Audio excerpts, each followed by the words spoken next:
like to welcome you back to our very interesting and engaging discussion on the caste system, specifically looking at the Kohara potter tradition that exists in Trinidad. So I think we're touching on a very important point. We made the point that policy is also important. The national consciousness of what culture is, because if we don't have the same definition and forming a policy out there as national consciousness, it's not possible. But I will share with you a story on my side where language is concerned. Now, from the East Indian community, there has been a drive to get Hindi into schools, Hindi being our linguistic heritage. And it is met over and over again with no fruition, right? And what I have found is that, one is that the people of Indian origin automatically assume that it is theirs, but there's no work where policy is concerned, there's no work where promotion is concerned, developing a syllabus, in other words, creating a formalized system to pass on this tradition. Does that now apply to the potter tradition? Because Prof would probably know this, and this is one thing I have realized, is that basically in a colonial system, one man for himself would work. In other words, and I grew up with it, your family, even though it's your uncle, everybody's for themselves in their own household. Slowly you find, even though the community effort was there was always this essence of envy. And I think that's something that would have come up in your research as well. So is it then that there's no collaboration among the Kohars that has resulted in this art form not being where it should be? Well, in most business endeavors, what you find is competition will emerge, right? Naturally or traditionally or typically, you would find one particular workshop or one particular family wants to probably outdo the other. So it's very competitive, at least around Diwali time, when it's the most busiest peak season for them. I think that element of competition may have some hindrance in a unified entity, a unified pottery ecology that could have in the long term just help sustain this business venture some more. So to some extent it's that lack of unity, and I hope I'm not putting too much out in the public domain here, where the politics and poetics is concerned in the practice. That's understood from a business standpoint, but me being a medical doctor, yes, there will be competition among doctors in private practices, but yet still we have a fraternity. We have a medical board, we have a medical association that kind of guides how we practice to keep it up to date. And I think that would apply to any sort of profession. Yeah, but I think the difference between like your profession and the Kohar is that whereas for you, there will always be a market. Okay. It will always be sick or that makes sense, health concerns. It's not the same for the Kohar. Right. And I think that's the basic problem, that the market is not big enough, largely because of the fact that the state allows too much of foreign pottery to come into the country. Right. And since, let us say, it comes from a place like India, where labor is really dirt cheap. Yeah. You could make it, much more cheaply than you can in Trinidad. Right. And I think that's basically the problem, that the market is not big enough to sustain the industry. That even the few people who are doing it cannot make a livelihood out of it. Right. That is why they don't want their children to go into it, because they do see it as sustainable. So, in my view, the state really ought to intervene in cultural industries like this, and ensure that you block imports from anywhere, India or wherever, and so give room for the locals to produce and sell. So we see it's very important to bring the discussion, and as we said, political, economic, and societal factors. I want to bring this to, because yes, we're talking about the Kohar, but we could also talk about the Kisan.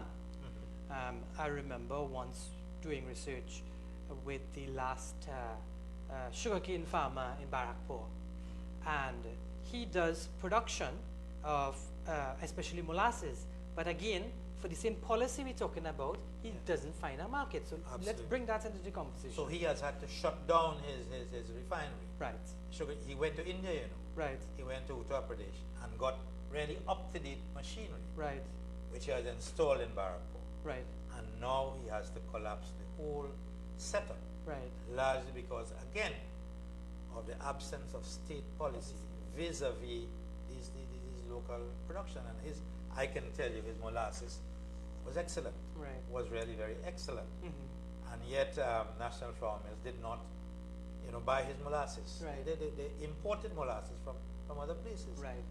So that, as long as you have this kind of the absence of state policy towards the protection of local production, you will have that kind of tragic circumstance in which a man goes to India, right. spends a lot of money, brings the most up-to-date Indian equipment, and now has to close down. And again, there's just two examples of things that are very prevalent in every aspect, especially when it comes from a cultural tradition, because I think when we say culture is more of a quote-unquote hobby and is not about business and sustainability. But I want to bring into the conversation here lobby groups, because they are organizations for lobbying for culture, right?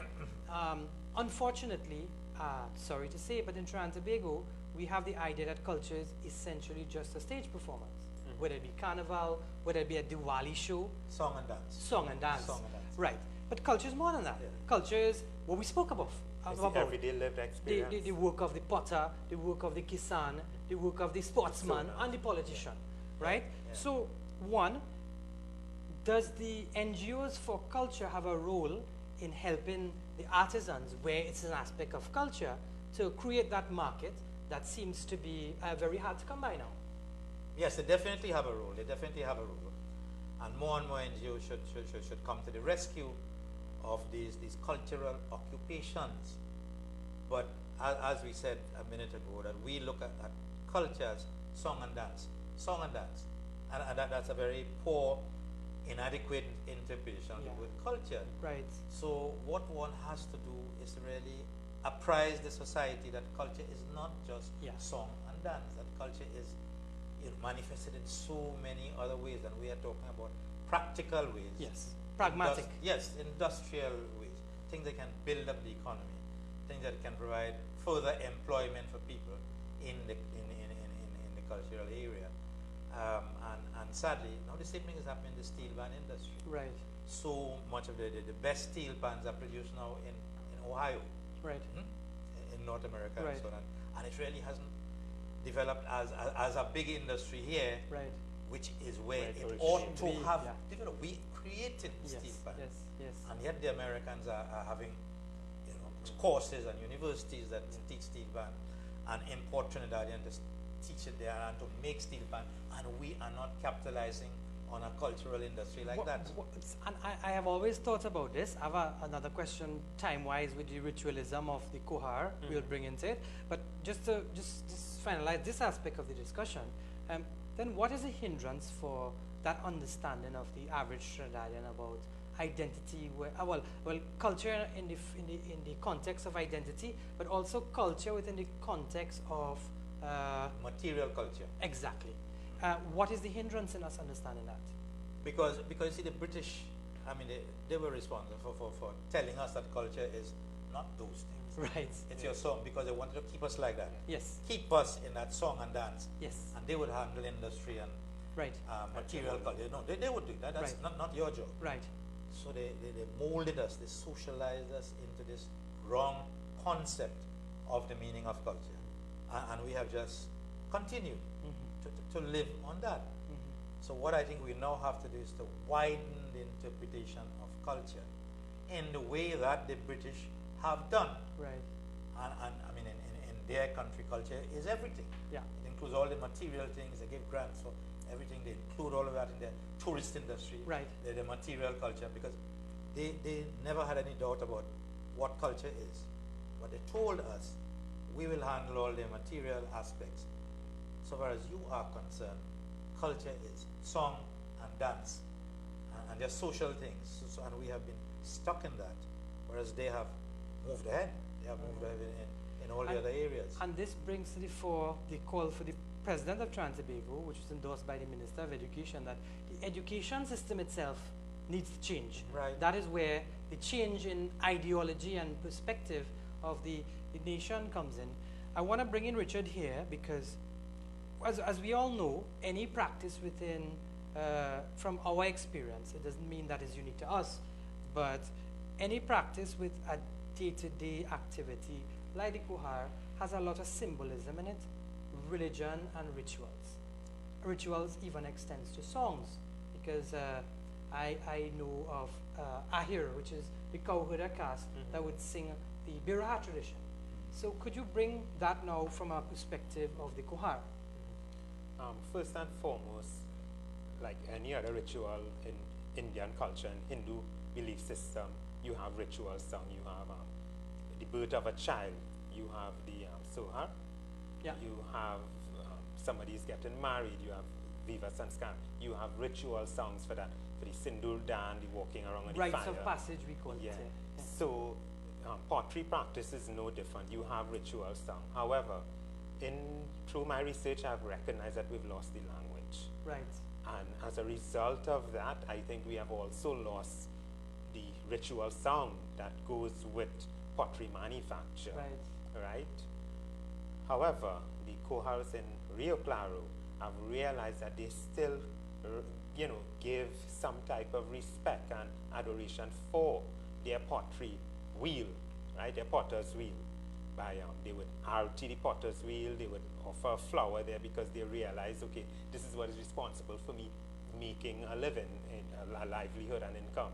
So they would give that reverence and that adoration and that respect to the device. Yeah. And then you see there's also the fact that they give the respect to the divine because the earth is Ultimata. It's Mother Earth, it's a sacralized thing. It's not just dirt, not just a piece of mud.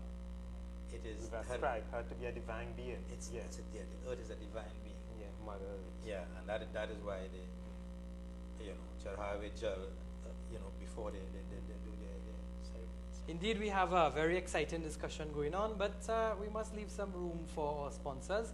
So we take a short break and we'll be right back.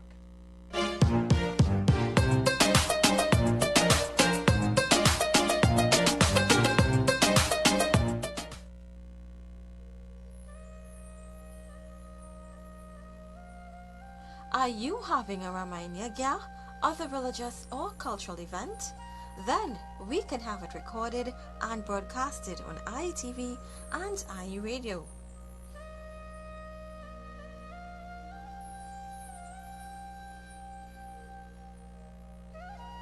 Call 784-9880 for special rates and details.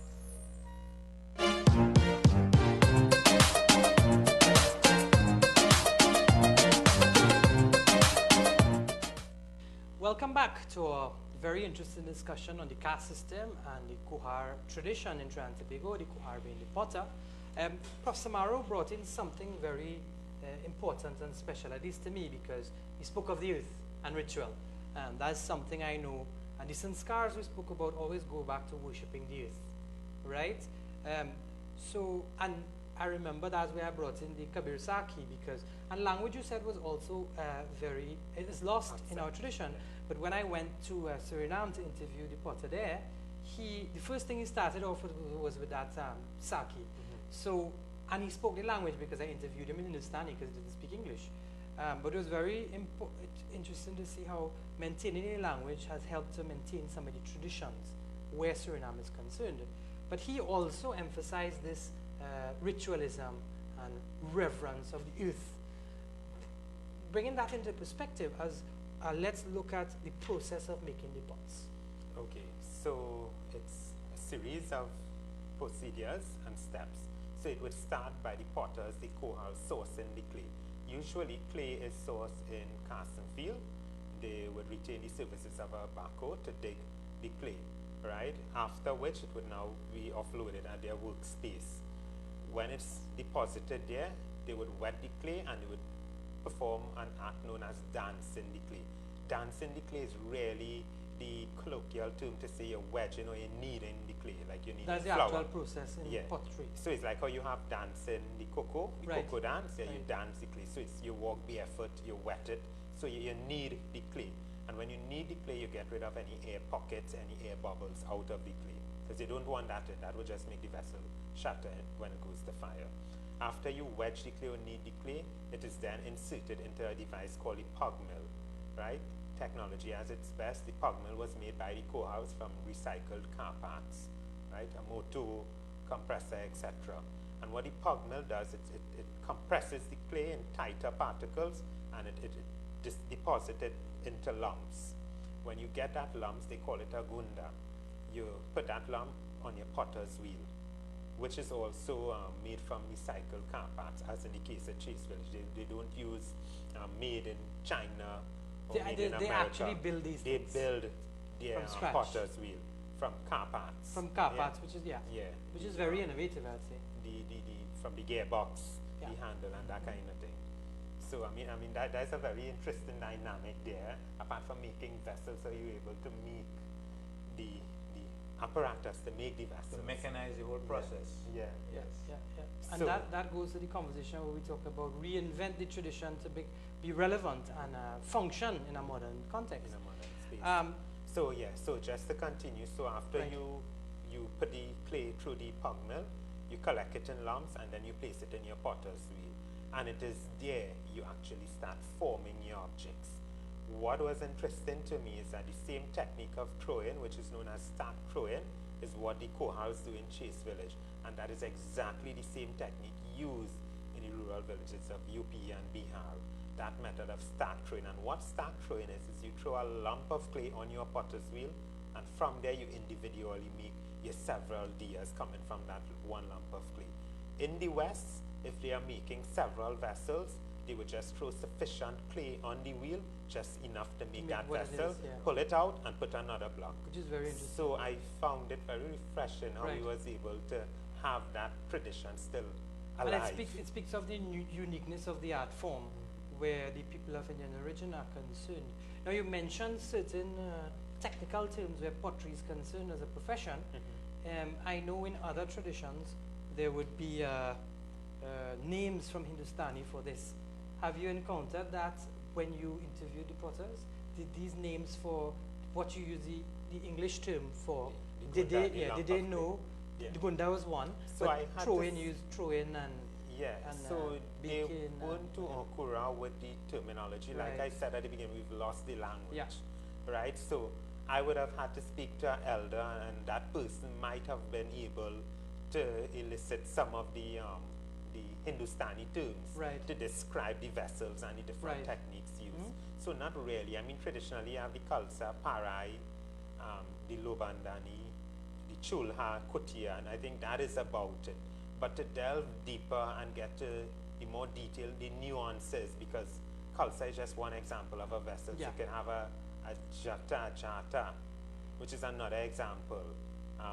You could have several different, because different vessels have different shapes and different names and different purposes. For the use. Yeah, because a vessel that you would boil milk in would be a different vessel from what you would put water in.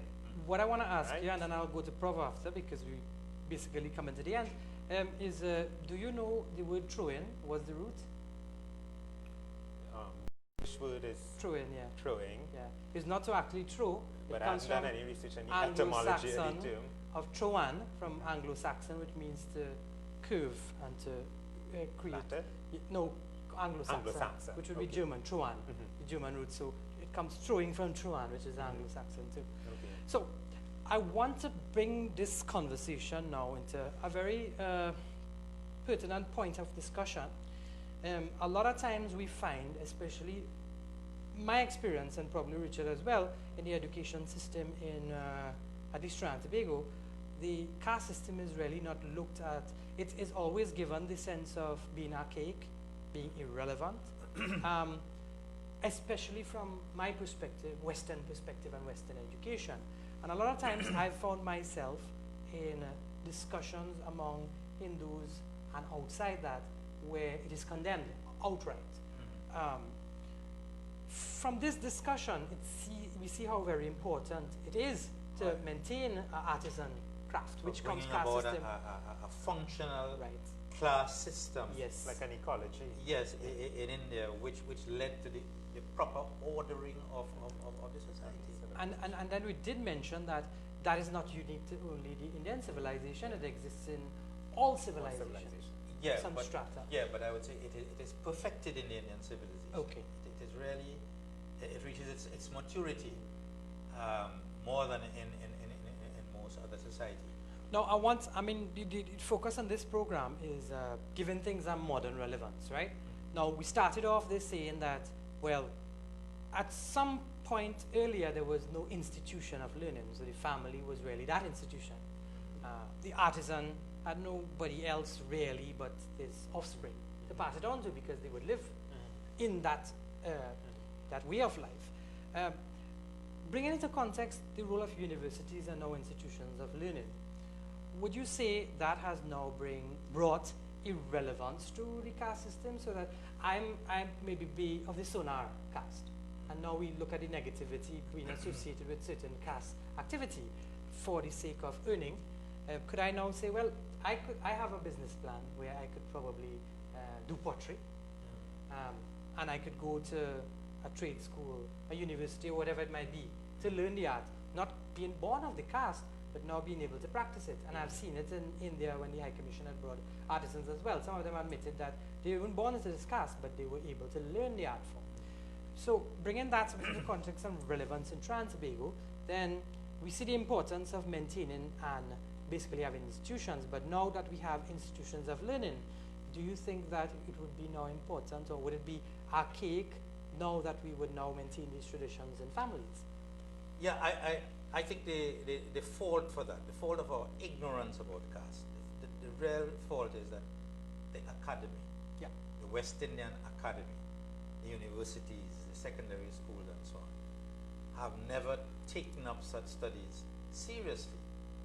So that what we hear is rumors, and this person thinks it's that way, and the other person believes it is that way, and the other person says his family practice it that way. But to have a really scientific understanding of caste, and to understand the debate that is going on in India right now, which leads to the whole greater understanding of the caste system, is the debate between caste by jati, caste by birth, or caste by merit. Right. And Satya Sai Baba said, there's nothing wrong with caste if you have it according to guna, merit, karma, and swabhav. Swabhav is righteousness. Right. So that what is happening in India, and India is a very dynamic society, they're having a lot of debate about caste, whether jati is more important, whether guna, karma, and swabhav are more important. But in India there is active debate, there's continuous debate. And that is why India is moving forward, because people know and they understand. Right. Here in the society there's ignorance, there's enormous ignorance. And so far as the vast majority of us are concerned, we know only about two castes. We have simplified it, Brahman and Chamar. Yeah. So me and my friends, and all of us in this side, we are Brahman. Anybody we don't like is Chamar. Right. You know, which is ridiculous. Right. That is absolutely ridiculous. Yeah. But then it speaks to the general ignorance that prevails in the society, and the failure of the academy, the institutions of learning throughout the Caribbean, to make studies such as caste and class important, and look at the parallels between the two. And in that way, a lot of what we were talking about today would make much more sense. Yeah, I remember a story in the Mahabharata where King Bharata wasn't even born to be the next in line. He was chosen because they thought he had that virtue to become it. So these stories are replete that we don't even look at in our tradition. So we need to basically explore, inquire like Richard has done into it, so that we have a new sense of our identity and empowered in that. So I'd like to close off the discussion today. I'd like to thank Professor Samaru and Mr. Richard Ramprasad for coming and having this very fruitful discussion. We looked at varying aspects of the caste system and how it bears relevance to our culture, and where our administration as well as education system could fit in to basically act as a fillip to promote that as part of our identity. I hope you enjoyed tonight. We would have similar discussions coming up in future episodes, just based on dissecting our cultural identity and giving it a modern reinterpretation. I thank you for viewing, and namaste, sitaram, assalamu alaikum, and good evening.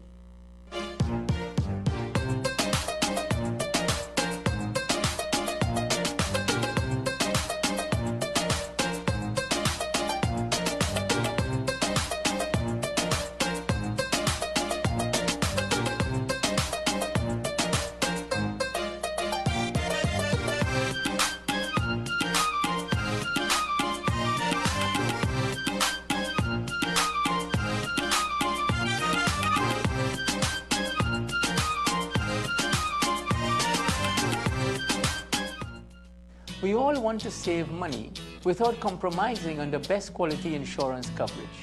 If you are renewing your motor or homeowner insurances soon, then call us at Ekta Consultants. With over 27 years in the insurance industry, we can offer you significant savings on your insurance premiums.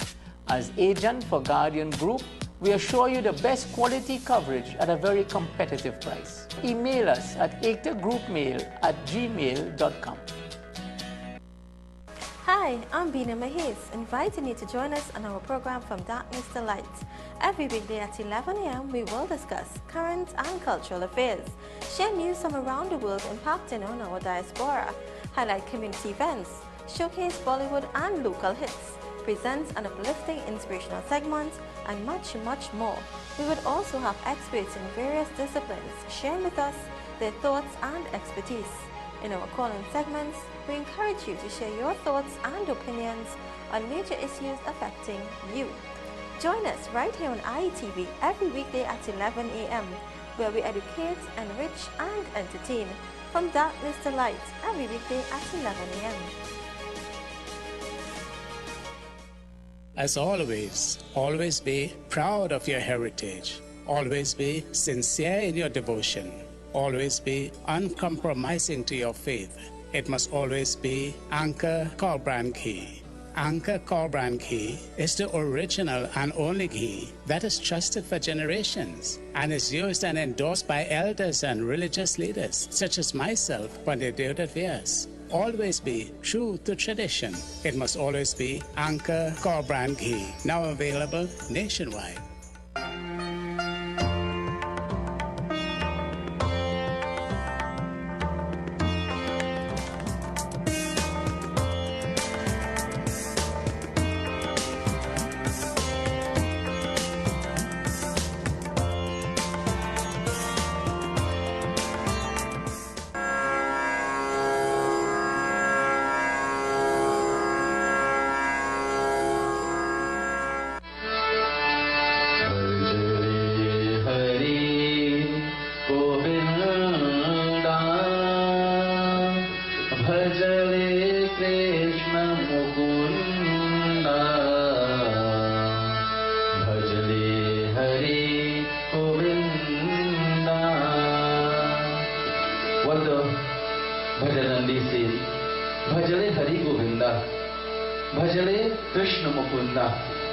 That on a daily basis we find a time to praise our Lord Govind, to praise our Lord Sri Krishna, to praise our Lord Sri Ram, Shivaji, Durga Mata, whatever it may be, that we find a time to sing praises to that Lord and Master.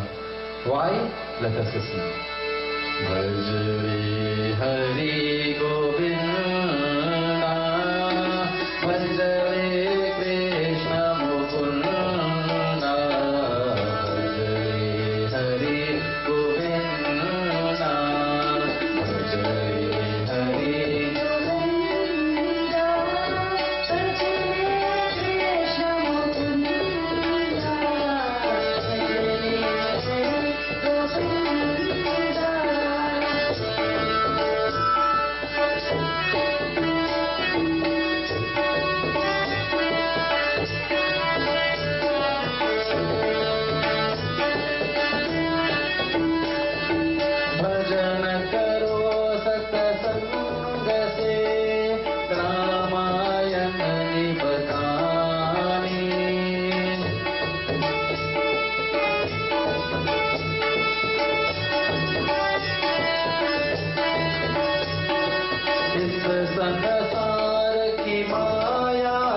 सफल पग धर